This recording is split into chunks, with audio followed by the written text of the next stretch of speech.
So we're going to start with a really detailed introduction. Linda is obviously our director here at Code, and she's going to be the first presentation with one of our amazing Code students first. So I'll pass it over directly without further ado.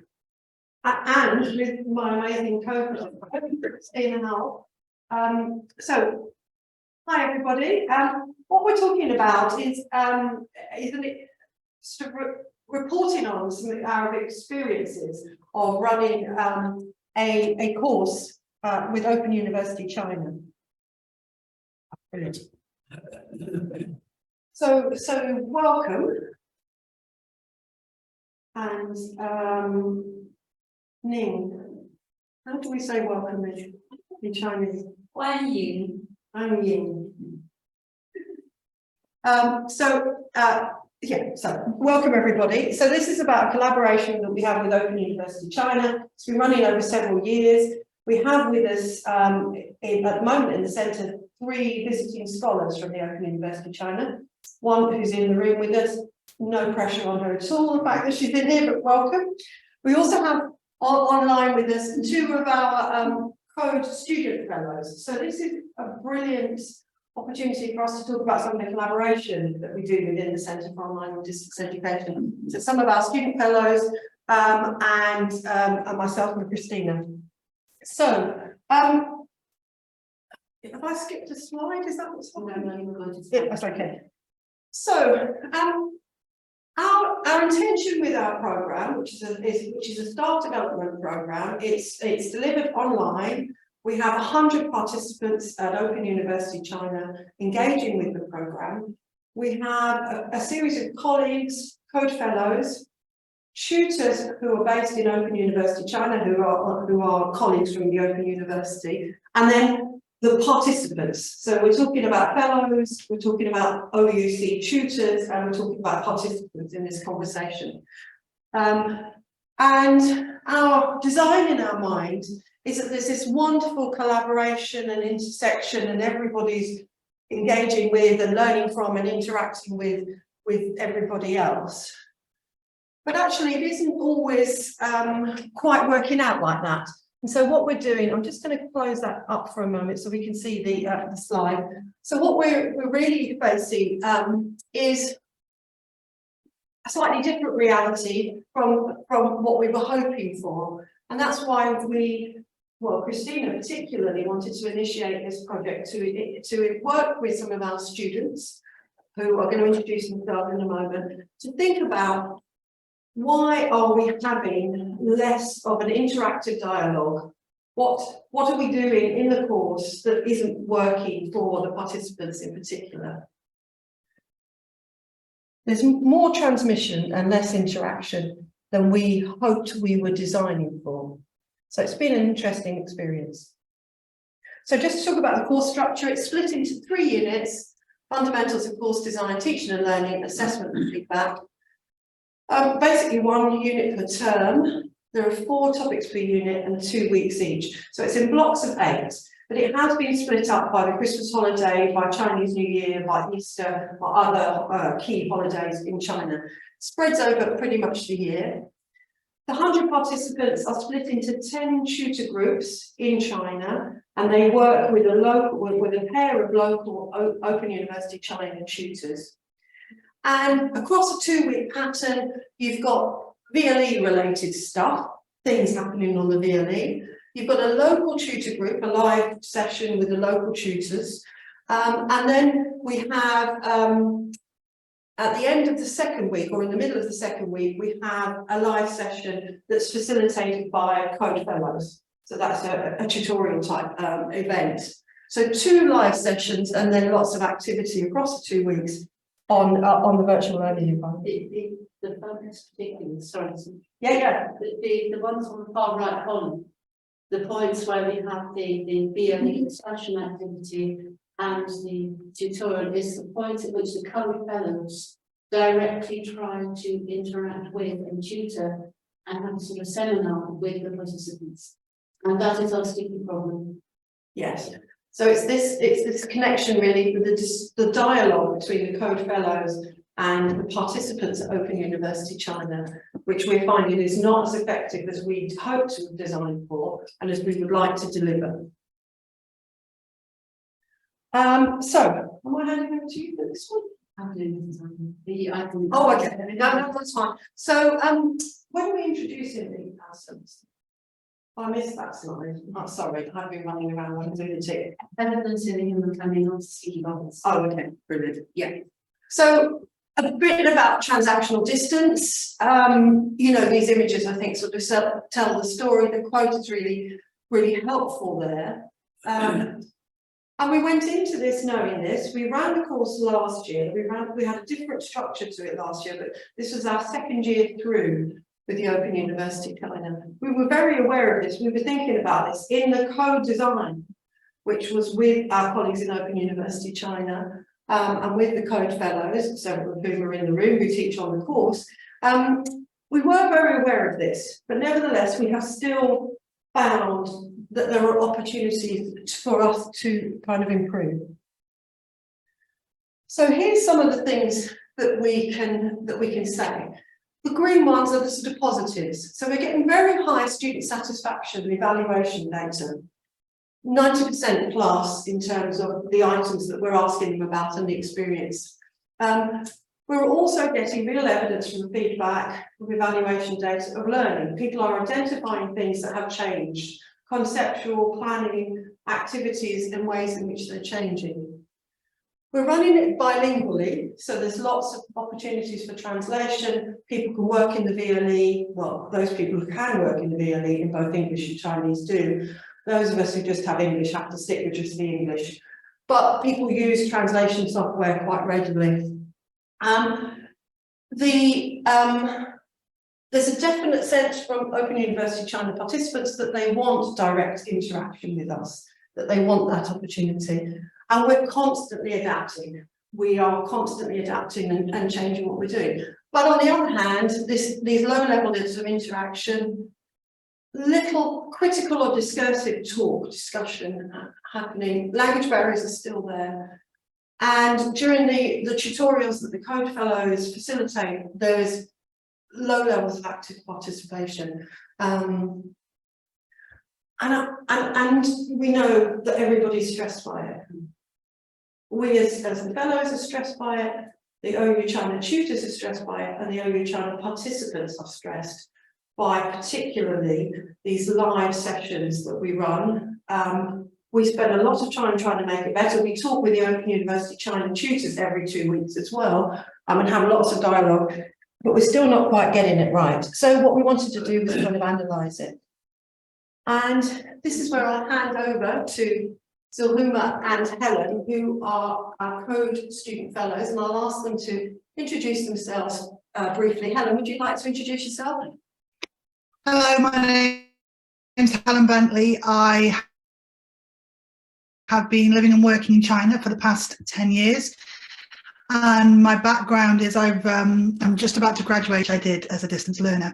I'm going to be picking up on 2 of the points that you can see in a moment. But first of all, I'll hand over to Zil-E-Huma, who can introduce herself and get us started. Thank you.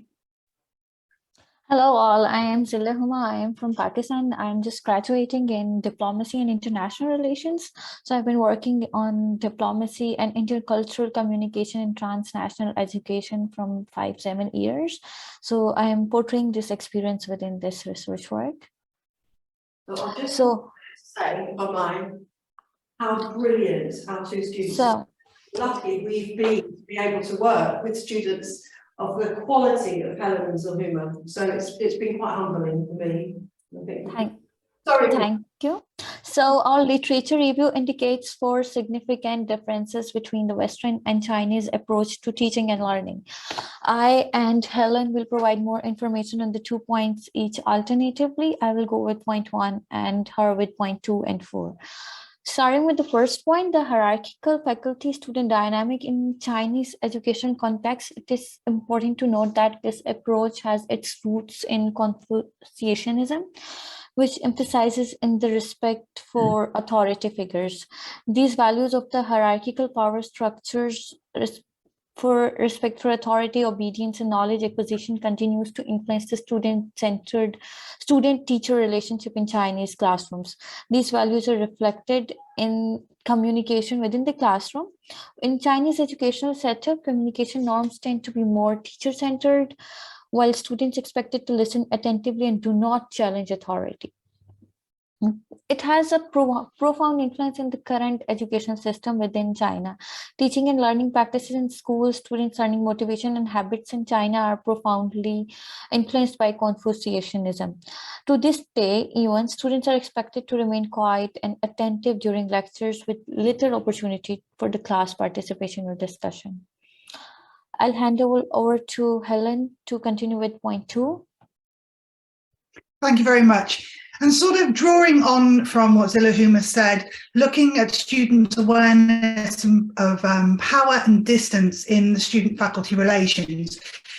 In Chinese educational context, the literature links the hierarchical student-teacher dynamic to strong uncertainty avoidance, which is the degree to which a person evades or resists new or unknown phenomena.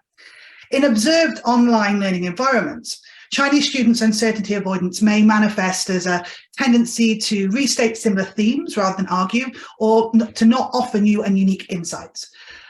Accordingly, to facilitate the active participation of Chinese students in online transcultural classrooms, the literature indicated a demand for ongoing reflection and analysis of classroom communication to identify the bottlenecks to supporting student learning, inspiring motivation, promoting critical thinking, and encouraging active engagement. Back over to you. Christina, you're next. I think Is it Zil-E-Huma? Yeah, thank you for giving me back, Helen. Well explained. Chinese university communication norms are different from those in UK educational system in several key ways. Firstly, the structure of university education in China is more hierarchical and teacher-centered, whereas in UK it is more student-centered and encourages independent thought and critical engagement. Secondly, there is a greater emphasis on rote learning and memorization in the Chinese university system, which emphasizes less on group work and discussion and independent thinking. While in UK, there is a greater emphasis on active learning with students encouraged to participate in group discussion and independent research.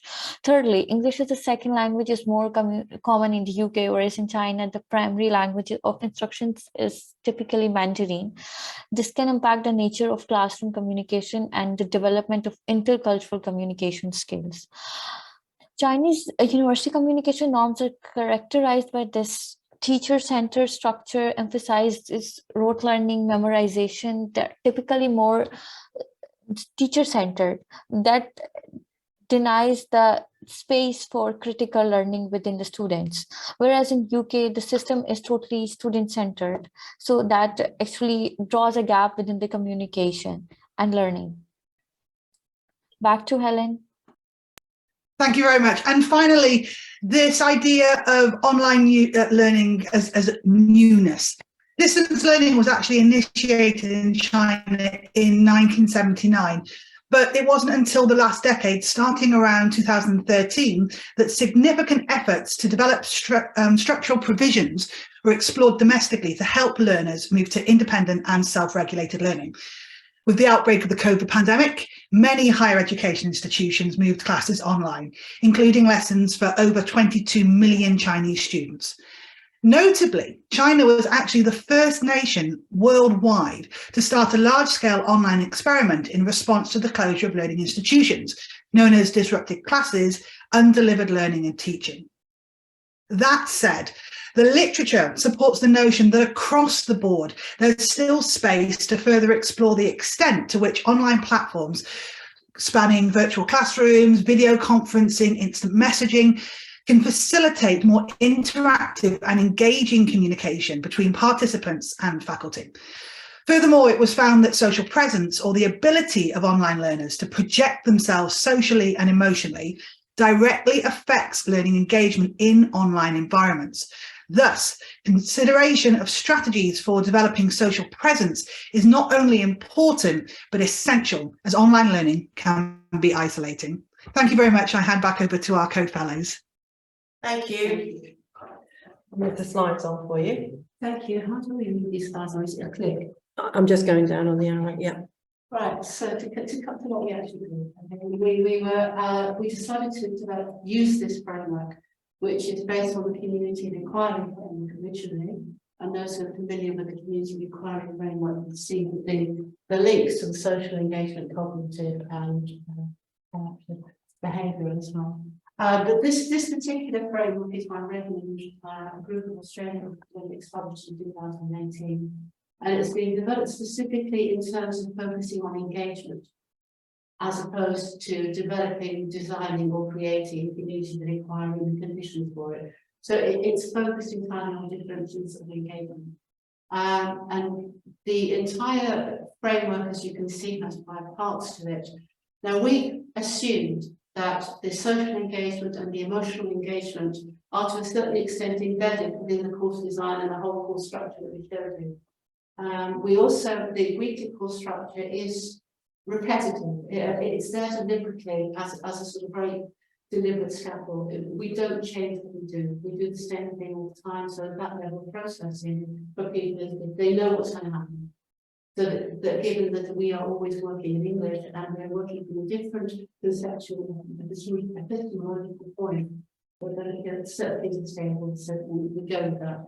So taking these three cognitive engagement categories, these are these indicators of what we're looking for. We looked at what students were producing on the DLE discussion activity, okay, which is in week 1, which is asynchronous text-based. We then looked at 2 activities that they were doing in the live tutorial. One of which is the tutor initiates, gives a question, give me an answer in chat, was basically the instruction. And then so we looked at the answers that were coming in the chat. So that's kind of live. And then the third activity is also from the live tutorial, which is staggered. The instruction from the tutor is go into a breakout room with your colleagues, and they're bilingual. So they're with their colleagues, they're usually speaking Chinese. And would you do this task, and when you've completed it, summarize the main points and put it on the panel. So we, because we're working in English, look at the product. So we're looking at 3 different activities where the possibility of interaction with the co-purpose, which is our yeah, thank you very much. I think you've described that. I kind of said, yeah, this is one thing I wanted to point out to you before we go any further. Yeah, this is what we do. Please note here that the instruction says comment on your peers' ideas. It's specifically in there, okay? The asynchronous discussion activity, comment on your peers' ideas. Another thing I want to draw your attention to, apropos reducing the load and making things slightly repetitive. And I do that with the spirit of inquiry. Are we boring people to death? Because what we've done is to give them the learning materials, which you can see. They then have the asynchronous activity, which has that question. The same question turns up again in the chat and again in the Padlet. Okay, so we're kind of just keeping on cycling. So that, you know, any feedback on these things will be minimal. Yeah, so this is the methodology, and I'll go through this very quickly because we want to get what we have to. So, you know, how when you're looking at something, how do you know where it starts, how do you know it ends? So it was very, very simple. You know, the code fellow, it is code fellows here because the problem is the interaction loss. The code fellow sets it off and says, please do this. Always in the live sessions, we have one of our tutors in translating in Chinese. So you always have, we say something, and there's a translation immediately. It will be usually in Helen, sometimes spoken, but usually in Helen. Bear that in mind when you start to see what goes on. Then what we've got, what I call the student responses. So either their chat message, or possibly what they wrote on the VLE, or the product of the private. That's what we look at. We don't look at other things for this purpose. That's something to analysis. Okay. So the coding procedure is straightforward. The categories that we showed you. You're looking at either a message or a speaking term, It can contain more than one, so it can be collaborative. Shall we illustrate it? This is volunteer, yeah, or it can be just one, but you only do one instance per message. Okay, got it? So you know the numbers. So Right, this is a table that Zil-E-Huma produced, or part of a table, and it's just to illustrate that she was coding participant by number, identifying when they did something that falls into a category. And what you can see here, just illustrated, is the yellow person, P2, appears in all three categories: cognitive, behavioural, and collaborative. Person P7 is cognitive and behavioural, etc. So we've got that was the basis of our data. In the VLE, yes, that's a good point. It's the VLE. This is our kind of summary table, just to show you. So here, what we've got is participants in the VLE, and we're seeing predominantly cognitive and behavioural activity, and some collaborative behavioural and cognitive tallying that happened.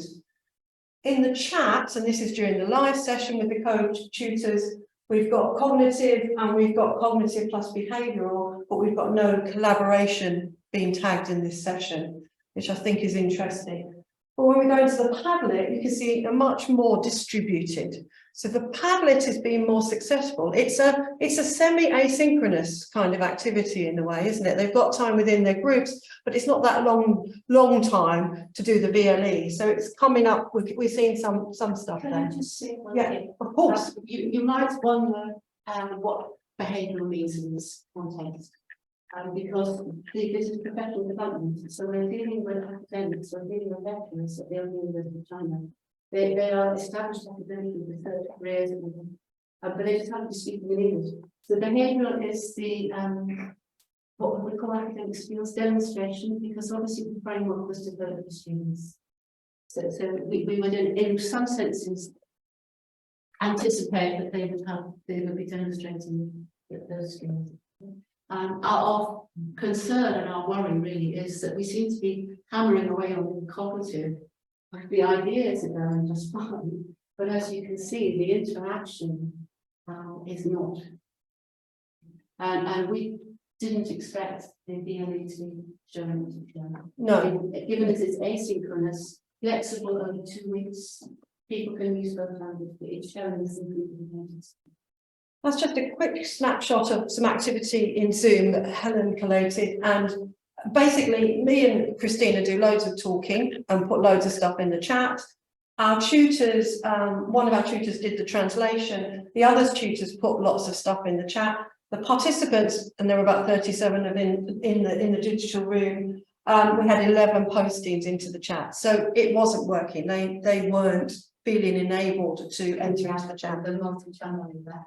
Yeah, absolutely. I think we can go to our findings then. So, sort of summarising, I think we've got here, we do get a lot of activity in, people do stuff in the VLE, everybody does stuff pretty much every week, but they're talking to themselves, as it were. They're exploring their own ideas, they're not exploring their ideas with their peers, which is something that we're missing. Even though you remember that instruction was explicit. Yes, Please point your peers. your peers, yeah. And it's where we are. Okay, so we are on the VLE. People know that we're there. And I understand from talking to them, if you're a tutor, when we talk to you, the tutors tell me that the tutor groups vary, but certain tutor groups are really kind of fuzzy places. And people are digging into the ideas, and they're developing as a safe, committed group. They're going to be together for a year. They're telephone with 2 tutors, and they meet.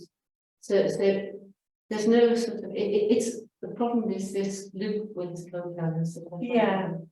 So in terms of just summarising then the challenge of the live sessions. So the live sessions, as Christina says, that are facilitated in China by the OU China tutors, they work successfully. They're successful by and large. I mean, obviously there's a bit of a mixture, but they're there. Some of the factors that lead to that are cultural and social familiarity, not recorded and not shared. The sessions that we run are recorded and shared back onto the VLE. So we get, definitely they're considered less productive by all of us. the tutor, you know, the code fellows walk away from them feeling quite flat, actually. This hasn't been a great experience, because we know it hasn't been a great experience for them. Information overload, as Christina said, all of these channels, slides, talks, 2 languages going on. Say that, but we noticed that it wasn't until I looked at the transcript of the chat and I suddenly put myself in the shoes of someone who's a user that I'm qualified. Okay, because I was talking when I'm doing it. But if you're thinking yourself working on a screen or a phone, most people are working with that. Okay? What the screen is showing is the slides, the chat in the middle of the slides, possibly some videos of people up there. At the same time, in the chat, it's coming in English and Chinese. People are intervening, lecturers are talking, tutors are. It's chaos. And it wasn't until I actually stopped, and I've been doing it thoughtfully. And it wasn't until I actually took the transcript and was that this is multiple processing overload and everybody screen together. Yeah. I think the other thing that Helen and Zil-E-Huma really helped us, it was fantastic to have a view from outside ourselves. You know, one of the findings was that we did not extend, we didn't pull, we didn't facilitate sufficiently to extend, challenge and develop the conversations. And definite inhibitors to engagement, shared recording of the events, device access and time zones, we just said on the phone. Larger groups are less socially safe and less familiarity with each other. And then we pick up on some of what we've had from the literature review as well. And we're not extending because if you remember the steps of the we're falling into the old IRF framework. The steps became that, and again, like in the chat, I hadn't realised we were doing them. And so I had to analyse. Do you want to just unpack IRF? Initiation, response, feedback. It's the old classroom structure from the 70s. The first discourse analysis of classroom talk and ability identified the tutor says to something, the student do something, and someone gives them feedback. And I was welcome. Yeah, okay. That'd be what happens if the private dynamics and visibility of people thinking and engaging. It's the stress, but it is a very, I feel that a colleague from China, it's actually very stressful trying to bring people in when you really want to talk to them and you can't get a response, you know. And we have these awkward silences, and we've even had conversations between ourselves about sitting with the awkward silences. And we know that our participants in China find the way. We do talk to them. They talk to me about emails and feelings inside, but not Okay. Yeah, we've left some questions out there really, but you know, we're open for questions, and we just again want to thank Helen and Zil-E-Huma for their amazing work and steering.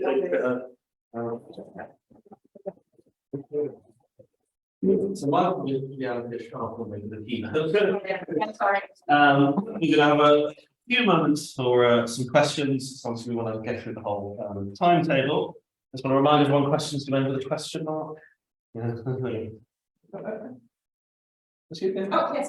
I was wondering if you looked into anonymity, which I guess the Bentley might have in the chat mark, or maybe other ways to have chat, because you said there's so much going on. If you might have like something parallel to English and then Chinese.